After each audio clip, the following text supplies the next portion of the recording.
Assalamualaikum warahmatullahi wabarakatuh. Perkenalkan, kami dari kelompok 4 yang akan memenuhi tugas mata kuliah Filsafat Bahasa yang berjudul Landasan Filosofis Teori Bahasa. Alangkah baiknya kita mengetahui yuk apa itu pengertian landasan filosofis dan apa saja sih landasan-landasan filosofis itu. Nah, di situ ada Kak Mita. Ayo kita tanya. Apa saja sih pengertian landasan filosofis itu? Nah, landasan filosofis teori bahasa ini landasan yang mengkaji terkait filsafat bahasa. Nah, seperti apa? Seperti makna-makna, pengetahuan, dan kemampuan berpikir secara kritis kita. Nah, setelah kita mengetahui pengertiannya tadi, apa saja sih Kak teori-teori landasan filsafat ini? Nah, landasan filsafat itu dibagi menjadi 3. Yang pertama, filsafat bahasa analitik.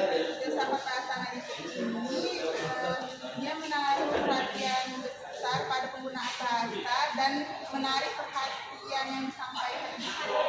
Yang kedua, itu ada filsafat bahasa kontinental. Filsafat bahasa kontinental ini dia terkait lebih tentang sejarah, politik, dan sosial budayanya. Yang ketiga itu ada filsafat bahasa kritis. Nah, apa itu filsafat bahasa kritis? Filsafat bahasa kritis ini dia bertujuan untuk mempertanyakan dan menguji rasionalitas kita. Nah, jadi ini tadi landasan-landasan teori dalam bahasa yang seperti yang dibilang oleh kakak cantik ini. Menanyakan apa saja sih teori-teori dalam bahasa itu. Nah, di situ ada kakak Ariska. Ayo. Kak, apa saja sih teori-teori dalam bahasa itu? Nah, sebelum kita mengetahui teori-teori bahasa itu sendiri, kita perlu tahu apa tujuan teori-teori dalam bahasa itu sendiri ya. Nah, tujuan dari teori bahasa itu untuk menjawab pertanyaan-pertanyaan dari seperti sifat-sifat bahasa, definisi bahasa, dan bentuk-bentuk bahasa. Nah, dalam teori-teori bahasa ini mempunyai asumsi tentang objek empiris bahasa. Nah, adapun objek empiris bahasa itu ada aspek keberagaman, kelestarian relatif, dan sebab akibat. Nah, di dalam keberagaman ini menjawab pertanyaan-pertanyaan seperti struktur dan bentuk dari bahasa itu sendiri.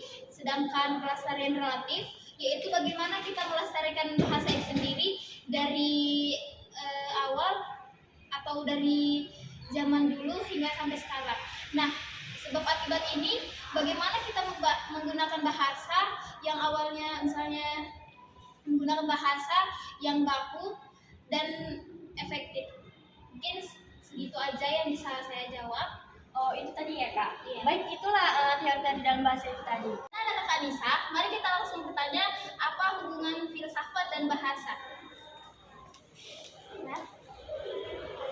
Oh Kak, saya mau bertanya Kak, apa sih hubungan filsafat bahasa itu?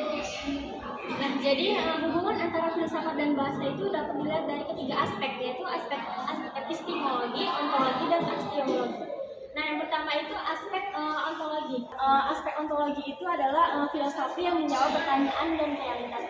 Selanjutnya ada aspek epistemologi. Aspek epistemologi ini adalah kajian mengenai hakikat dan sumber-sumber keberadaan manusia. Nah, yang ketiga itu ada aspek aksiologi. Nah, aspek aksiologi itu mengenai seperti apa kebermanfaatan ilmu kehidupan manusiaan itu sendiri gitu Kak.